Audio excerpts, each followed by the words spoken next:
करक पड़ा मैदान में कुकुर मिले लखकोट। दावा कर कर लड़ी मुए अंत चले सब छोड़। हड्डी मैदान में पड़ी है, लाखों करोड़ों कुत्ते उस सूखी हड्डी को अपना अपना मानकर लड़ मर रहे हैं और अंत में सब छोड़कर चल दिए।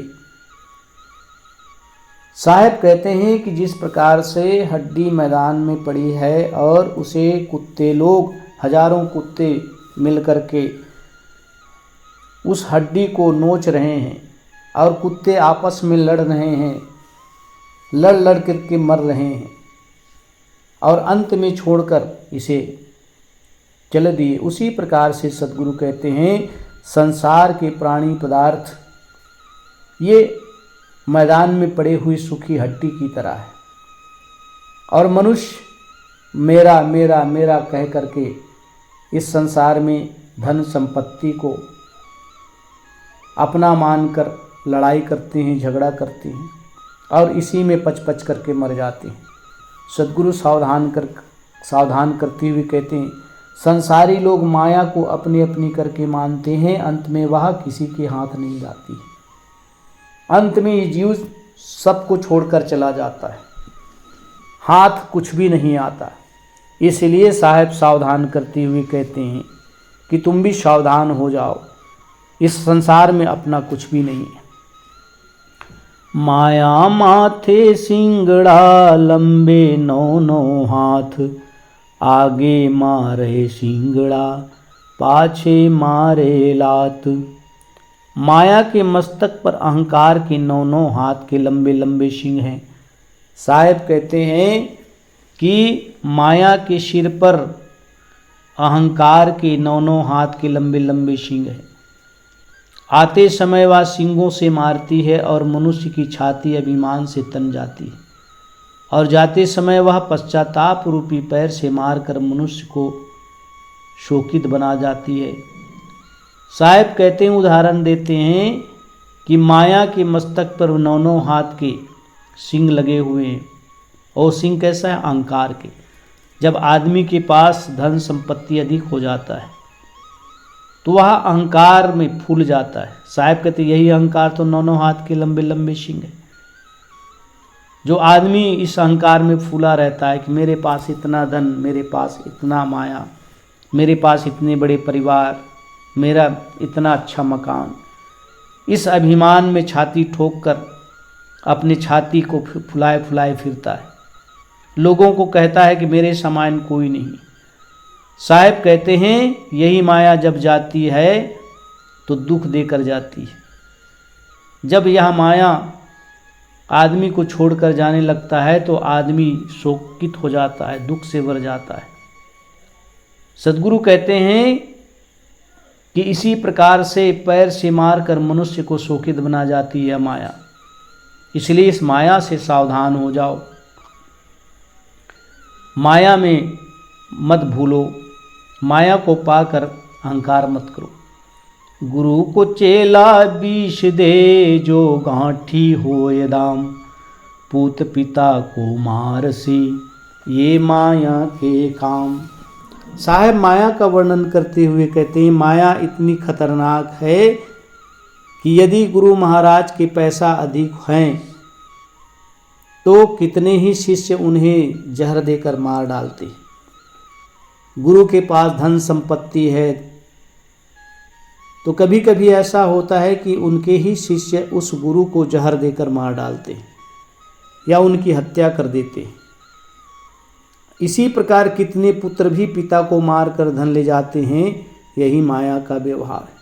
साहब कहते हैं माया का व्यवहार इतने खतरनाक है कि पिता पुत्र के रिश्ते को भी यह कलंकित कर देता है, गुरु शिष्य के रिश्ते को भी यह कलंकित कर देता है।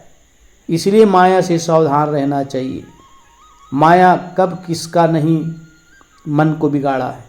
माया किसी की भला नहीं करती है, बल्कि यह माया संसार के लोगों को भटका देती है, दुख में फंसा देती है, फांसी पे चढ़वा देती है। इसलिए इस माया से सावधान हो जाओ। माया दासी संत की, साकट की सिरताज, साकुट की सिर माननी, संतो सहेली लाज। माया संतों की दासी है और साकुटों का सिर मुकुट। जो माया है संतों के पैरों में गिरी पड़ी रहती है, लेकिन जो साकट हैं उसके सिर पर चढ़ जाती है। साहब माया का वर्णन करते हुए कहते हैं कि माया संतों की दासी होती है और साकटों का सिर मुकुट। साकटों के सिर पर विराजती है और उनसे मान चाहती है और संतों के संग में लज्जा करती है। फर्क इतना ही, अगर संत सावधान नहीं हुए तो यह माया संतों के सिर पर भी विराजमान हो जाती है, और जो संत सावधान हैं तो उनके चरणों में माया झुकी रहती है, उनकी सेवा करती है दासी बनकर। लेकिन जो असावधान जो हैं साकट, जो गुरु भक्त नहीं हैं, उनको तो सिर पर उनके विराजमान रहती है, वह साकटों के सिरमौर रहती है और संत से लज्जा करती है। माया माया सब कहे, माया लखे न कोई, जो मन से ना उतरे, माया कहिए सोए। माया माया सभी लोग कहते हैं, लेकिन माया के रहस्य को नहीं जानते, माया को भेद को नहीं जानते। साहब कहते हैं कि माया का स्वरूप नहीं परख में आता है। माया तो सब लोग कहते हैं, लेकिन माया के स्वरूप को कोई परखता है? जिसका स्मरण मन से नहीं उतरता, अर्थात मन में जिसकी अत्यंत आसक्ति है, उसी को माया कहते हैं। यहाँ माया की परिभाषा बताते हुए साहब कहते हैं कि माया उसी को कहा जाता है जिसके मन से नहीं उतरता, बल्कि मन में उसकी आसक्ति, उसकी इच्छा बनी रहती है, उसी को माया कहते हैं। माया छोड़न सब कहे, माया छोरी न जाए, छोरन की जो बात करूं, बहुत तमाचा खाए। सब कहते हैं कि माया बुरी बला है, इसको छोड़ देना चाहिए, परंतु शीघ्र सबसे छोड़नी नहीं जाती। जो अधूरे रूप से छोड़ने की बात करते हैं वे बहुत थपेड़े खाते हैं। साहब कहते हैं, सब कहते हैं माया बहुत बुरी है, माया बहुत कष्ट देती है, इसको छोड़ देना चाहिए, लेकिन छोड़ते कहाँ हैं?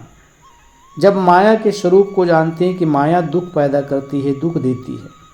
आज तक किसी को सुख नहीं दिए, और सुख भी दी थोड़े दिन के लिए दी, और वही उसी का काल बन गया। साहब कहते हैं माया माया सब कहते हैं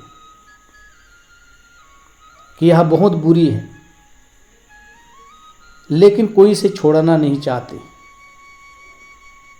जो अधूरे रूप से छोड़ने की बात कहते हैं, साहब कहते हैं वे बहुत थपेड़े खाते हैं, उसी को माया दर्द बूझती है। जो अधूरे रूप में छोड़ने की बात कहते हैं, जब तक कि उस माया को पूर्ण रूप से ना छोड़ा जाए, तब तक यह सुख नहीं देने वाला, सुख होने वाला नहीं। जीव शांति को तब प्राप्त होता है जब मन में किसी प्रकार से प्राणी पदार्थों के प्रति आसक्ति नहीं है, मोह नहीं है, तब यह जीव सुखी है। और किसी भी प्राणी पदार्थों के प्रति आसक्ति है, मोह है, तो यह जीव कभी भी सुखी नहीं हो सकता है। इसलिए साहब कहते हैं कि जो अधूरी छोड़ने की बात कहते हैं वे बहुत थपेड़े खाते हैं, बहुत दुख में फंसते हैं, उनको बहुत कष्ट होता है। मन मते माया तजी, यों करी निकस बहार, लागी रही जानी नहीं, भटकी भयो खुआर। विवेक जन्य वैराग्य बिना मनमती रूप से जो लोग घर द्वार त्याग कर गृहस्थी से बाहर हुए, उनके पीछे माया लगी ही रही, परंतु वे जान ना पाए, भटक कर व्यर्थ में गए। सद्गुरु कबीर साहब कहते हैं कि जो विवेक वैराग्य के बिना मनमानी ढंग से घर छोड़कर निकल जाते हैं, घर परिवार में कुछ विवाद हुआ, पुत्र से कहा सुनी हुई, पत्नी से कहा सुनी हुई, भाई से कहा सुना हुआ, तो लोग अधकचरे ढंग से घर का त्याग कर देते और वेश धारण कर लेते। साहब कहते हैं कि ये तो दुख में जो है वेश धारण किया, ये दुख में घर छोड़ करके गए, इनके पीछे माया लगी रहती है और हमेशा दुख देती रहती है, और लेकिन वे इस माया को जान नहीं पाते, भटक कर व्यर्थ में दुख पाते रहते। सदगुरु कबीर साहब कहते हैं जो बात बात में घर से झगड़ा होकर घर द्वार को छोड़कर चले गए, गृहस्थी को त्याग कर चले गए, साधु हो गए, लेकिन वहाँ भी गुरुजन के पास, संत जन के पास जाने के बाद भी उसके पीछे परिवार का, घर का मोह बना रहा। तो माया उसी प्रकार से भटकाती है, उसी प्रकार से दुख देती है, जिस प्रकार से एक भटका हुआ राही होता है। जिस प्रकार से कोई रास्ता भूल गया और मंजिल ना पा करके वह रास्ते भटकते भटकते भटकते हुए खूब दुख और कष्ट पाता रहा, उसी प्रकार से सदगुरु कहते हैं कि जो मनमुखी है, मनमति करते हैं त्याग में, आवेश में आकर घर गृहस्थी त्याग दिए, लेकिन माया तो उनके पीछे में उसको रुलाती रहती है। माया संग पदुम लहो भक्ति बिहुन जो होए, जमले ग्रासे सोते ही नरक पड़े पुनि सोए। भक्ति से हीन मनुष्य के यदि पद्म शंख तक माया अर्थात धन हो तो भी कुवासना उसे ग्रस खाएगी और वह नीच योनि रूपी नरक में पड़ेगा। सदगुरु कहते हैं कि जिनके जीवन में अपार संपत्ति है, पद्म शंख, इतने धन हैं, लेकिन उसके जीवन में भक्ति नहीं है, सत्य नहीं, प्रेम नहीं, दया नहीं, क्षमा नहीं, अहिंसा नहीं, उसके मन में कल्याण करने के कोई विचार नहीं, तो कुवासना उसे ग्रस खाएगी, कुवासना उसके भटकाती रहेगी। इसलिए सदगुरु कबीर साहब एक अन्यत्र जगह में कहते हैं, अरब खरब लो भक्त द्रव्य है, उदय अस्त लो राज, भक्ति महात्म ना तुले, ये सब कोने काज। सदगुरु कबीर साहब कहते हैं कि अगर किसी के पास अरबों खरबों की संपत्ति है, खूब धन दौलत हैं, जमीन जायदाद हैं, लेकिन उनके जीवन में भक्ति नहीं है, तो वह साहब कहते हैं कि भक्ति की तुलना उस धन से नहीं किया जा सकता।